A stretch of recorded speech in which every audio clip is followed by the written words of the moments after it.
ladies and gentlemen. Welcome to the Evening Jones. All right, if you're watching at theeveningjones.com, I just want you to log in, use whatever kind of profile you got. Once you do, you can participate in our chat room. You can also send in your questions. So, I know you guys been reading about the situation with the post office, right? They ain't really giving cats OT like they used to. You know what I'm saying? Either way it goes, things have slowed down at the post office. Now, this has some fairly significant consequences, obviously, because the post office is going to play a very significant role in the coming election, as, we still under cootie watch.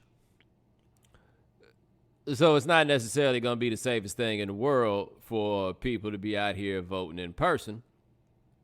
So as a result, people are going to vote by mail, and this has become a thing. And there have been questions as to whether or not the mail is being slowed down to benefit those who might benefit the most from not having vote by mail. Anyway, that's where we are. Those are very significant, important things. But caught in the crossfire of all these matters that I just discussed is me. And I also imagine some of you. I imagine that some of you have things that you have had sent to you by U.S. mail since we've been under cootie watch, and some of them, for whatever reason, have not come at an appropriate time. And, sometimes it's just because somebody just happened to be having a bad day at the job or whatever it is. You know what I mean? And, they make all kinds of odd decisions sometimes about rerouting things. Like, one of the worst things in the world they ever did was give us access to, step-by-step tracking of our items. Because you'd be like, yo, why are you even taking it over there? That don't even make no sense, right? I don't know anything about how to run a post office, right? I imagine they might have, very good reasons for doing some of these things. I don't know anything about that. That's just not my realm. But now you tell me, and now that make me ask questions. So anyway, I ordered me some shea butter, right? And I ordered it well in advance, right? I knew I was running low. And so I ordered to make sure that I had time to receive it before I had to go ashy, and the thing about it is, man, you do wind up going ashy. I know I could go outside and probably get shea butter from some other people, but this is the shea butter I know, you know what I mean? And I don't feel like I should have to go out there and spend money for something that I just already spent money for just because it ain't got here yet. That just don't feel right to me. So anyway, I ordered my shea butter. I looked in my email. I believe I ordered it on July the 13th. And I got to be honest, it took a little while, you know what I mean, for the shea butter order to get out. I don't know what those people are going through, right? They give you a healthy 7 to 10 business day warning or whatever, You told me what it was. It ain't really no big deal. I'd appreciate it if you got it out a little bit sooner, but who wouldn't, right? So I want to make sure that anybody knows, if you happen to be associated with the people I made this order with, I am certainly not judging you for this, right? Because I had built in that y'all might do some shit like that. Because, hey, I've run a business like that myself. I know the trials and tribulations, right? But let me tell you what else I know. And I want to say this to all y'all that be, getting stuff up out the house. Okay? Let me tell you the trick that I know. Because y'all be doing this. And some of y'all are going to hear what I'm talking about, and you're going to be like, oh, that explains it. All right? So here's what happens. At least I know this used to be the case on the service that I use. So what you do is you go and you go to the office supply store on Amazon or whatever, and you order a bunch of labels for shipping. Okay? And then whatever program that you use that takes in your orders or whatever it is, they typically do it in a way that gives you, spreadsheet form or whatever it is. But either way it goes, what you do is you print out the labels yourself, and when you print the labels, you pay all the shipping costs, and all that stuff in that process, right? All right. But here's what happens. When you print out someone's shipping label, it sends the person the email that says your item has been shipped.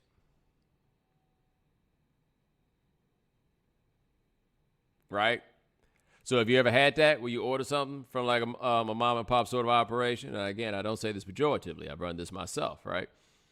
But you ever have a situation where you order something from somebody, like in a situation like that, and you got that email saying they've been shipped, and then like 5 days later, it's still saying that it's in the pre-shipment process or whatever it is?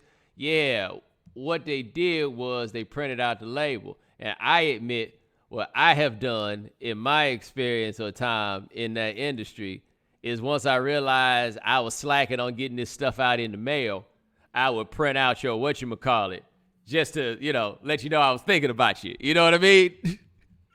Like, I admit I have done that. I know what it is. And that's what I'm saying. Don't do that. You know what I'm saying? It don't make me feel no better. Because since I know the trick, right? So once the label gets run off, I know what you done did.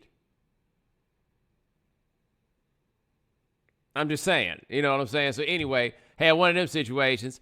Took a couple days after the after the label got printed. Again, I know the game. It's whatever. I'm just letting you know I know the game. So it took a couple days after the label got printed. And then it wound up starting in the process. I need y'all to help me out with this. And some of y'all are going to know these towns as it is, so you ain't going to have to do a whole lot of research. Some of y'all will be able to get the joy of looking this up, what I'm about to say. On July the 30th, my package was in D.C. On August the 2nd, my package was in Hyattsville, Maryland. Today is August the 6th. The only thing the post office knows about my order is that it's running late. That's it. They got to Hyattsville, and that's that. All right? So, like, as this is taking time, I have already had to make the move to the emergency moisturization. And if you live like I live, you have the same thing for the emergency moisturization. And that same thing is your travel stash, right? Like, I don't know about you. I keep my travel toiletry bag just as it is. So all I got to do is pick it up and throw it in. Like, I don't really need that stuff. You know what I mean? But sometimes when it comes down to, you got to go to it. All right.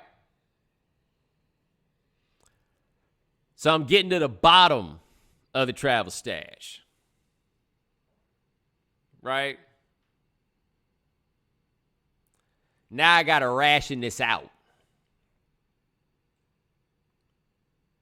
I got to figure out how to make this go. So I'm out here making business decisions. I had to turn into a man that I used to not be. I used to be, but I ain't no more.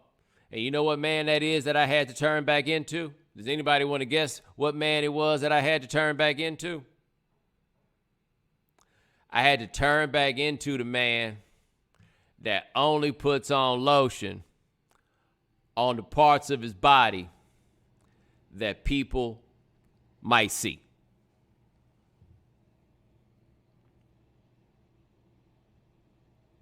Had to skip the chest. Just too much square footage. Couldn't do that no more. You know what I mean? I got hairy legs, you know what I'm saying? I couldn't be wasting that on my thighs. Had to take it down, I got the calves going, you know what I'm saying?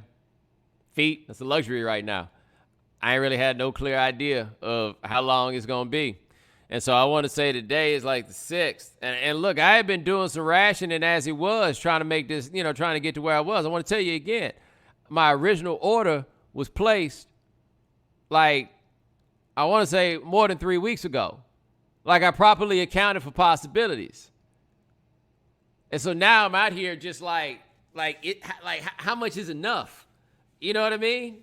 Like, I just didn't want to be sore. And then I got to the end. Like, I was taking my finger around the joint, you know what I'm saying? And I'm like getting in the corners, trying to pull out whatever it was that was left there.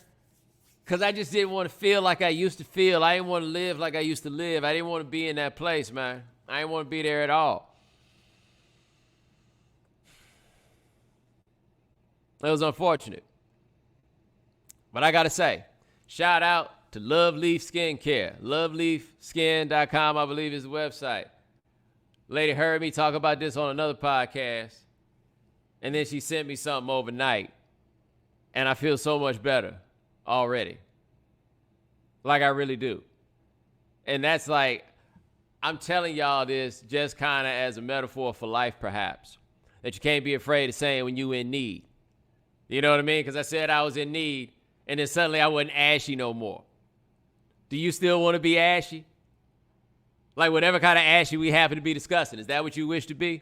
Do you wish to continue being ashy? I don't think you want to continue being ashy. I didn't want to continue to be ashy, so I had to share my pain. You know what I'm saying? I had to share with you from my heart where I was coming from, how I was feeling, how the current predicament of the Postal Service was affecting me. I had to do that.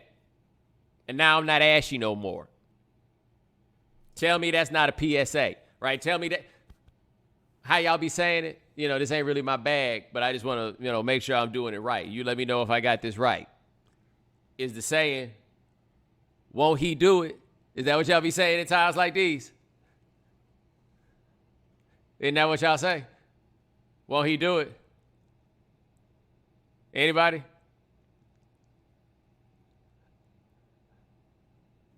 I'm just checking. I don't mean to appropriate y'all's little sayings or nothing like that. I just feel like this is the time where it will come up. Because I ain't ashy no more.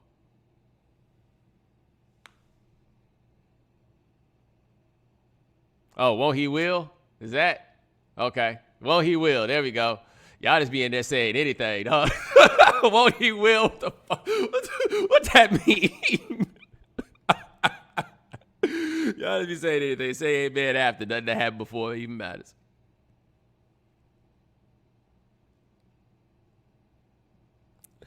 All right. Let us move on to your questions.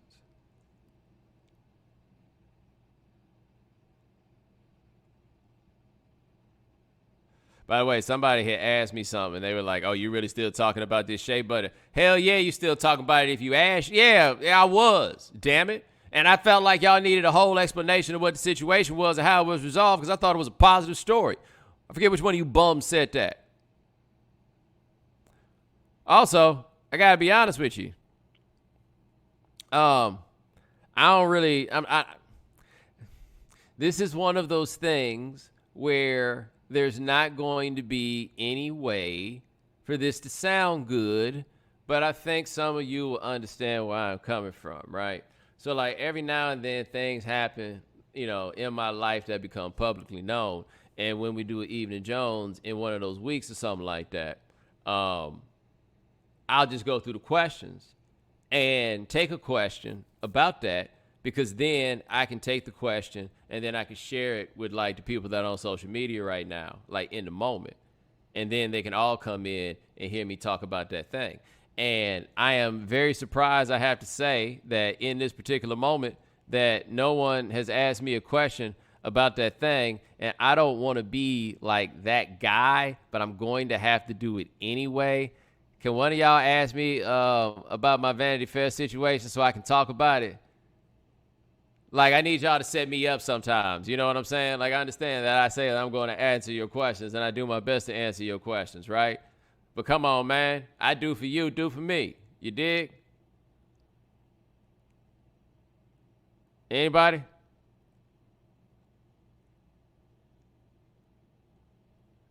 There we go. There we go. There we go. There we go. There we go. This is how we do it. This is how. Oh no, that's not the one. Sorry, Noel. No disrespect to you. This is the one. There we go. Do tell. I know what that means. Hold on 1 second. Now I also know it's like all y'all asked this at one time, so I can't get this thing to stay still long enough for me to do the copy and paste like I did. Don't worry, guys. We got it now. Y'all ain't got to do it no more. All right, just give me a second. I just want to, I'm trying to do better by leaning into stuff like this. You understand what I'm saying? I'm not particularly great at that. And so I'm trying to, Anyway, I understand that a whole bunch of y'all will be, enjoy this. Anyway, so I'll tell you what's going down. So out of nowhere, like a couple months ago, I want to say, I can't remember exactly when, but like a couple months ago, Ta-Nehisi Coates hit me up. And he told me that he was going to be guest editing an issue of Vanity Fair. And he asked me if I would contribute to it. And I think I said this out loud. I'm not sure, but I definitely said it in my head, which is, are you sure? Like, are you sure this is something that, like one thing I never want to be is, and like this is, I'm not as like rock solid confident as a writer as I am about like just about everything else, right? But one thing you don't ever want to be, or at least I don't ever want to be, is beneath the standard of the publication. Like, I don't ever want to do anything or file anything, and the people get it, and they're like, yo, this is good, but this is. Like, if people would be like, yo, this is a really good piece, but, yo, this is Vanity Fair. Like, that I don't want to say that terrifies me, because once I'm in it, I'm in it. But I admit that is something that I worry about, right? Like, I've been a young writer I wouldn't say over my head at jobs, but at jobs where I may have skipped some steps and people had me there because they just believed in like the raw talent that I had. And there were times that I filed things that were probably beneath the standard of the publication. I think there were times I filed things where I was made to feel that way where it wasn't true, but I also believe that there were times that I believe that I filed things that are beneath the standard of the publication. And so, like a magazine like Vanity Fair, those kind of in that class of work, like I read stuff in those magazines and like by and large, I read that and I'm like, okay, well, these are people who are just better at this than me. And I got no problem with the fact that they're better at it than me. Like this doesn't hurt me to say, but I read the writing in those places and generally feel like these are people who are better at writing than me.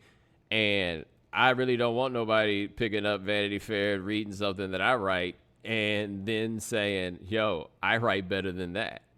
Like that's not what it is. Like that there's a standard to this publication. And I cannot discuss what it is about.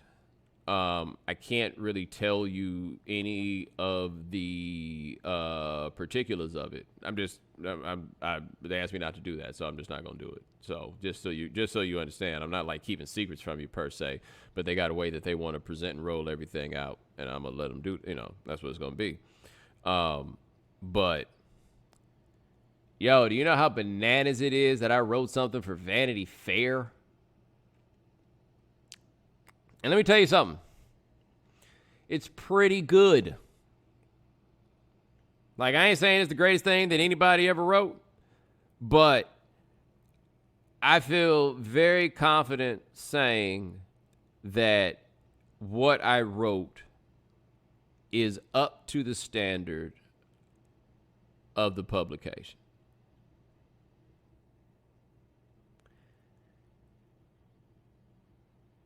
And I would say that there was a time in the not distant at all past where if you would have asked me if that were something I was capable of, I would tell you yes. But if you were to ask me if I thought that was something, A, that I would ever have the opportunity to do, or B, that is something that I could guarantee that if I agreed to do it, that I would be up to the standard of the publication without needing some significant editorial overhaul.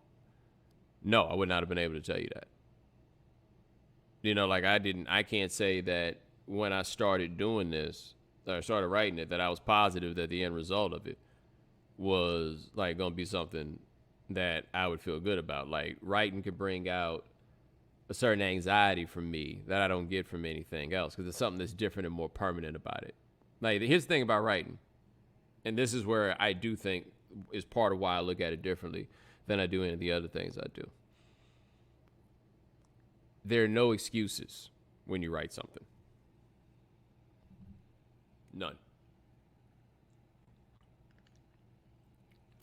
Because you have every chance in the world to go back over it. You have every chance in the world to find the mistakes. You have every chance in the world to see where you haven't done enough and you need to build more on it. Like, if you write something and as the writer, it is not good enough, 95 times out of 100, it is your fault. And it's there for everybody to see, and it ain't changing. That shit is just sitting there. And when you're writing and you write something that's not good and you know it's not good and that happens, it's just right there looking at you. And ain't a whole lot of feelings that's worse than some bad words looking back at you, and you ain't got no better ones to put before it, after it, or instead of. Like, that is not a feeling that anybody wants to have. And that ain't really happened this time. And I have to say, that makes me feel pretty good. It does. Like, I mean, just think, think about this for a second, right? This is kind of a bananas thought. Like, Ta-Nehisi Coates hits me up and is like, yo, you want to write something for Vanity Fair? Like, and like, put those two things together, right? Like put like this, think about that. Think about like that all at one time. Dude, that's absurd. like that idea of, like, oh, that is absolutely absurd for me, like, to halfway consider. It's really cool that it happened. It's really cool that you're going to be able to see it. I've seen some parts of it. I think it like looks very good. I think like it's some dope shit. And so I think that you'll be able to check it out, and I hope that you get a chance to check it out. And I will say this, like, I've had this feeling before, I want to say, but I just kind of want to give an example. A term that I never quite understood was like humbling. Like, people win an Academy Award or something like that, and people say that this is a humbling experience. And people are like, what are you talking about? How is this humbling, right? Like, this is the thing that's elevating you or like boosting you or something like that. But I had to like get into a couple of them situations to like really get where people are coming from on that. It's like when you look around and you're like, dude, what the fuck am I doing here? Are you serious? Like, word? Like, and you know my belief, man, I don't really spend a whole lot of time thinking about whether or not I belong in a room. You know what I mean? Like, if I'm in it, I'm in it, and we just gonna have to figure out the rest from here. Like, I don't deal with that imposter stuff, none of it, whatever. Those are other people's decisions to make. About, I thought I deserved to be at all kinds of places that nobody invited me to. That didn't mean they was about to let me in. You know what I mean? Like, if I'm here, all right, cool then. Somebody decided it was supposed to be. You know, like, I don't spend a lot of time in that way. But every now and then you do kind of look around and you're like, dude, I mean, I'm here. That's cool, but really, I'm here? Huh? Ain't that something? And I understand exactly what people mean when they say that kind of stuff is humbling. So anyway, check it out when it comes out. Appreciate that question that I absolutely asked you to ask me.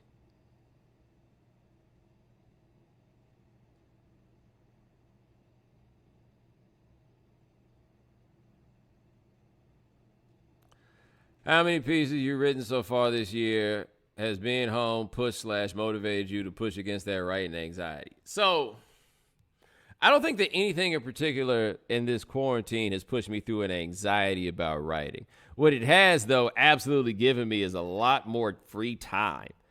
That's one thing. Another thing is I'm actually doing more writing now than I've done in a very long time.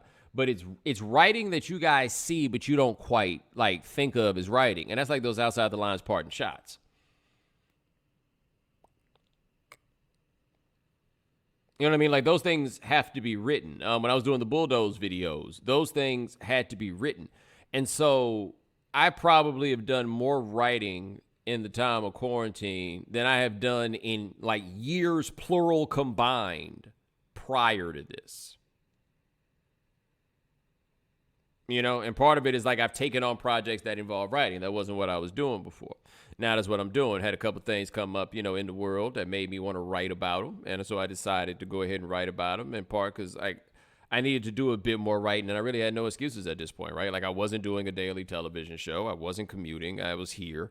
and I had some things to go ahead and write about. And then when this opportunity came up, there was no way I wasn't going to do it, and so I did it. But yeah, now I'm basically writing every week now. Even if you don't like read the words off a page, I'm having to write things in a way that I haven't in a while. And one thing about writing is, my buddy Howard Bryan always makes this point: ain't nobody got better at writing by not writing.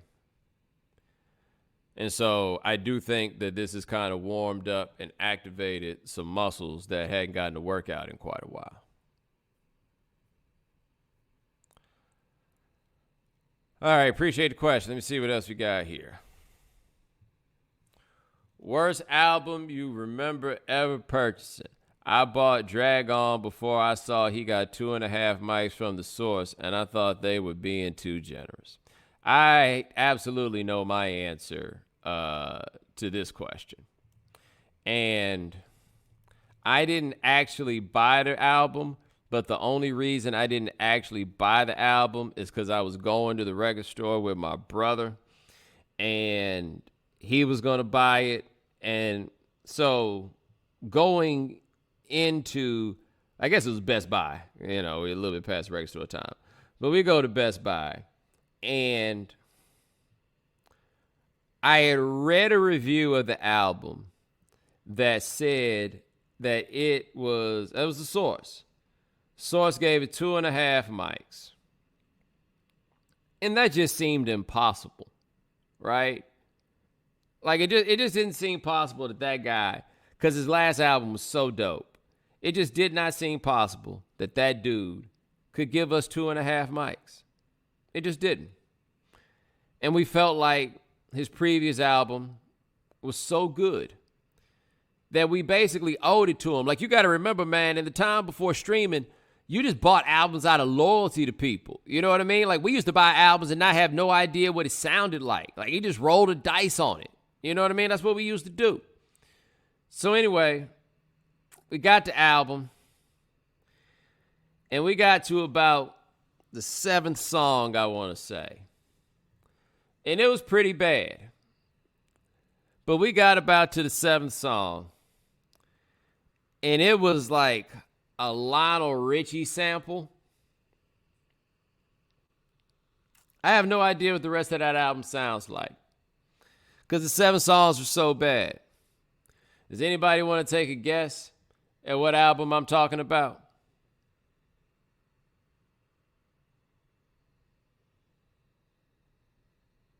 I'll give you a hint. It's a record out of the Wu-Tang Collective. Yeah, Brian got it. Immobilarity.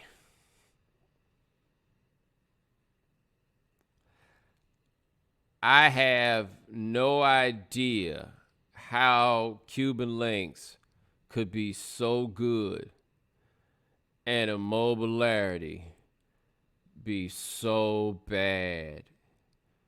It was so bad. How in the world was it so bad? And that has to be like the worst commercial. Like, just what a waste of money, man. I just remember when that Penny Lover sample came on, and my brother just looked at me. I looked at him, and we were like, yo, where the fuck is the RZA? There's no way the RZA approved of this, right? It can't be. God, what a terrible record. Like, people keep telling me about this Raekwon song called Sneakers on that album that's really good. That must have come after track 7.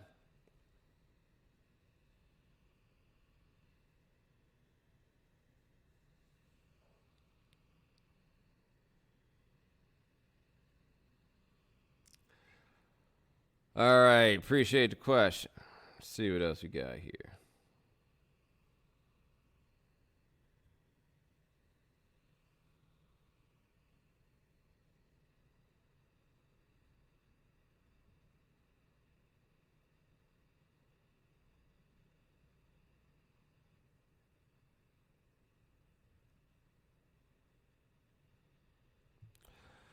Does Judas and the Messiah qualify as recreational sadness given how we assume it'll end, or does it seem like a worthwhile flick to check out regardless?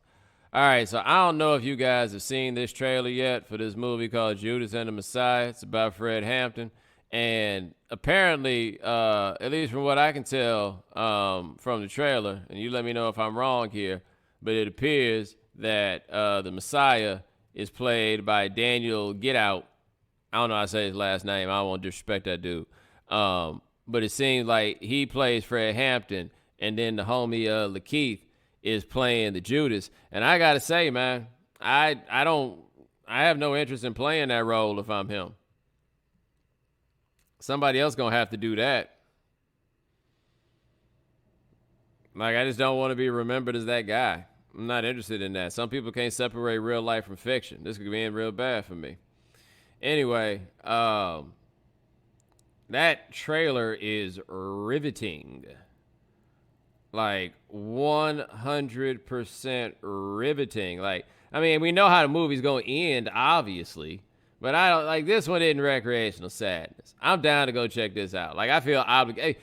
They making a movie about Fred Hampton. I cannot believe, like, if you wanted an argument that there is not like some powerful Illuminati that's stopping y'all from getting revolutionary ideas, the fact that they seem to be allowing somebody to make a Fred Hampton movie, I mean, that would be a great example. You know what I'm saying? Like, you talking about this, I don't know if y'all paying attention, but that race in South Carolina, Lindsey Graham sent a seat. There's a black dude that's running against him, and I don't know how real his chances are, but I do have to say, if they wind up with two black senators from South Carolina, one Democratic and one Republican, I got to admit, I mean, all them racism is over arguments, like if they throw that one on the table, I really don't know what I'm supposed to say. Like, I mean, I know I'm right, but I just can't, you know, I just like, that's a good point. And they making a Fred Hampton movie? Like, I thought it was wild that they made Django, and then I saw it, and I was like, oh, yeah, that's why they let you do that. And then I was like, oh, they putting out a Nat Turner movie. I couldn't believe that either. But, you know, that kind of came and went with a whimper. This movie right here got, like, real people in it, and it looked like it got some, like, real money behind it. And I'm here to tell you, it looks like it might be the bomb. I'm down. You down? I'm down.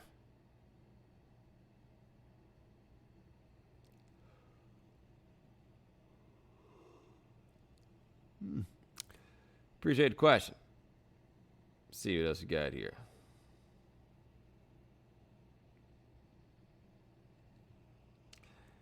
Have you been shocked at the level of reverence and think pieces the UPN shows have received since their arrival on Netflix? I have been surprised by that, but I mean, I guess kind of surprised. I mean, I ain't never really enjoyed them shows like that. Like, it just wasn't really my bag. Like, there ain't really a whole lot of TV shows that I was like super duper into, but those weren't it. Like, I did not find them funny. Like, I didn't find them bad, and I could understand. Like, I was talking about Saved by the Bell. I've seen every episode of Saved by the Bell. I don't think I've ever laughed once, but I've seen every episode of Saved by the Bell. Like, I look back at these UPN shows, I don't think I laughed at any of them either. Like, not really. And it might be different if I were to go back and watch them now, but like, I don't have a super nostalgic feeling about Moesha. By the way, are they bringing back Homeboys in Outer Space? Did they bring that one back? Yeah, I remember they had one called Homeboys in Outer Space with Ron Johnson from A Different World in it. I forget who the other homeboy in Outer Space was.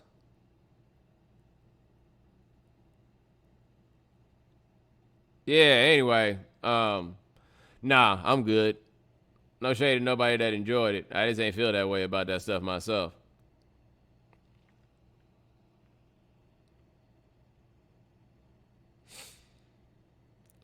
All right, appreciate the question. Let me see what else we got here.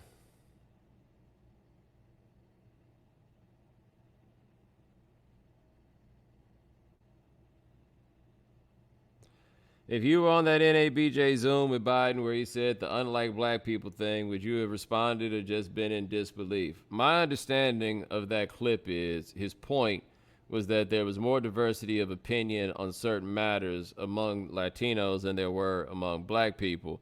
and he was citing the differences in the way that Latinos in Florida view immigration versus the way Latinos in Arizona view immigration, which is like absolutely correct.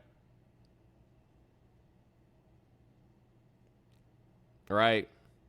This is the part that I ask you to consider, whether it's about him or anybody else. If you see a clip like that and you are not able to get the context from the clip, you might want to ask yourself, has the clip been used in this particular way so that you won't get the context? Like, I saw people who were retweeting that, like, maybe I'm just missing the context, but all right, if you are not sure that you have the context, then maybe you shouldn't share it. Just maybe. But I swear, y'all just looking for something to be mad at on the internet, so it's real easy to jump. All right? The thing that Joe Biden doesn't do, though, that I find to be surprising after all these years in the face of the public, is he does not speak with an awareness of the fact that it's possible that he's going to get clipped like that. Like, he seems to invite the clipping in a way that other people do not. Like, it does not dawn on him that this might happen, even though it keeps happening.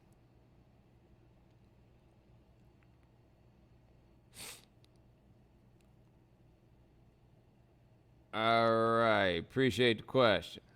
Let's see what else you got here.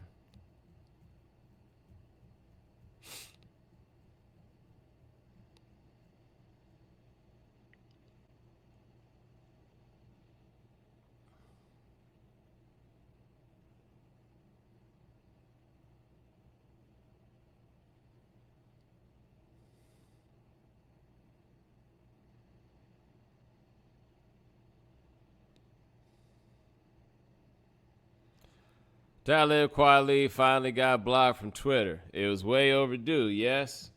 I mean, honestly, I haven't paid enough attention to him to know what he's been doing like over the years or whatever. I am blown away, though, by the idea that any one person could spend that much time arguing not just one point, but with one person. Like, I just can't imagine that. Like, something is not right with you if you are even considering doing this, let alone be capable of it.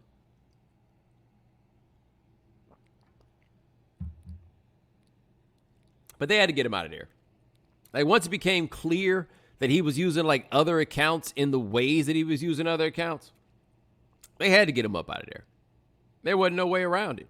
I'm just like, what trips off in you that gets you to the place that you engage in this kind of behavior? Like, the moment that you assume the personality of somebody else to defend yourself, I just do not understand or know where the place is in there that makes you say, I'm going to be my own backup.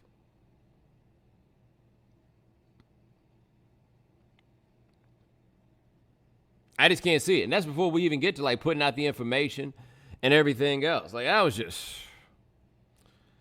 nah, man. And I also imagine that this got to be like really crazy for you if you're particularly young, because if you're under the age of like 30, maybe even like 35, I don't know why you would give a fuck about who Talib Kweli is. Like, it's kind of bananas that like people my age even care that much about who he is.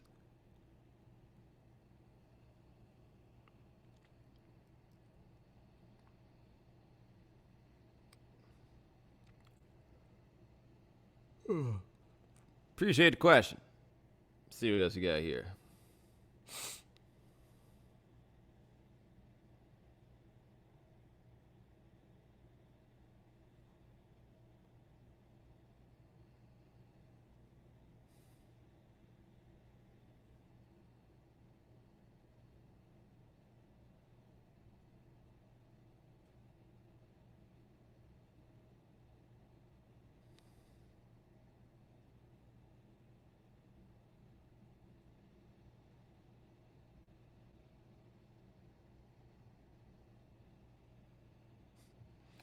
Kwame of Kwame and the fucking polka dots fame is Vin Diesel's cousin.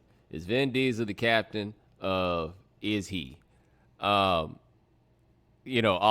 team. And I feel like Vin Diesel, like, it's actually like low-key disappointing in a way that Vin Diesel is a dude, because if he was a woman, he would absolutely allow us to name this the Shaka Khan All-Stars, because if he was not a dude, he would be every woman. It's all in him. There ain't no script that you can drop off in front of Vin Diesel and he can't play whatever country you need this dude to be from. Vin Diesel can and will be this dude. And this is basically with everybody knowing that Vin Diesel is black. Like, we know this, we just don't really have to think about it. But whatever it is, you need a Italian, you got it. When the Mike Tirico story, when they make that movie, Vin Diesel can play that role. You know what I mean? Like, Vin Diesel play whatever it is that you need Vin Diesel to play. Nobody can tell him no to anything. I mean, like, and so let me ask you this question. This is a serious question. Say you Vin Diesel, right? And you know you black, and you go in for this role to play a white man. But what if they don't quite know that you black? Is that passing? And I want to be clear that I am not judging Vin Diesel. I'm not accusing Vin Diesel of anything. It's just a very interesting technical question, because it is not Vin Diesel's obligation to tell them that he is black.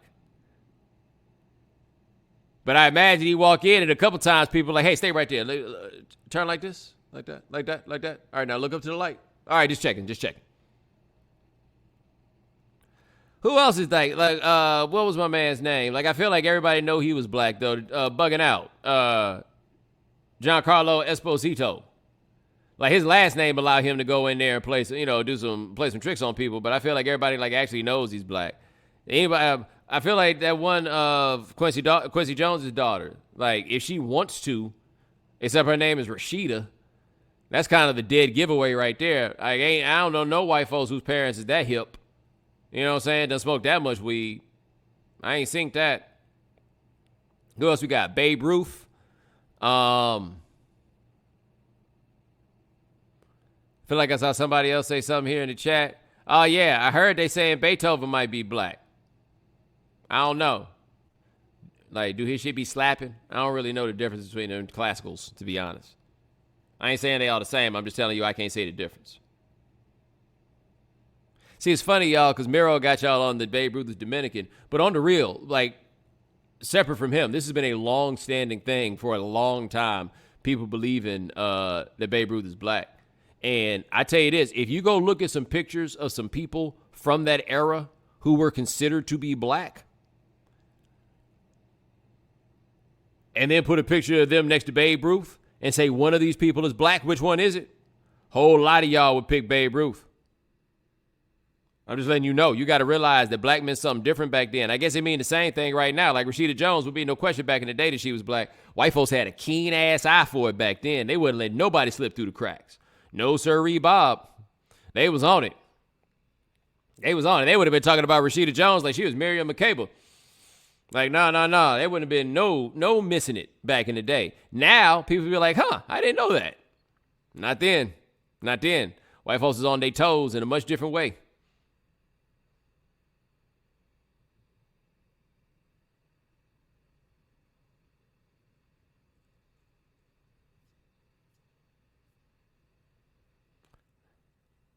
I gotta say, guys, we're 44 minutes into this podcast. I haven't called anybody stupid. I haven't had to curse at anybody. I haven't had to throw anybody out of the chat room. And you know what that means? Let's quit while we're ahead, baby. Ladies and gentlemen, thanks so much for joining us here on the Evening Jones. Try to do this thing about once a week, but you know how it is. My man Lance Gilliam handles everything behind the scenes. Thank you, sir. Remember, if you can't watch the Evening Jones live, subscribe to the podcast, subscribe to the iTunes Store, subscribe at Stitcher Radio. Check us out at SoundCloud. You can also find us at the Google Play Store. All right, talk to you guys next week. Take it easy.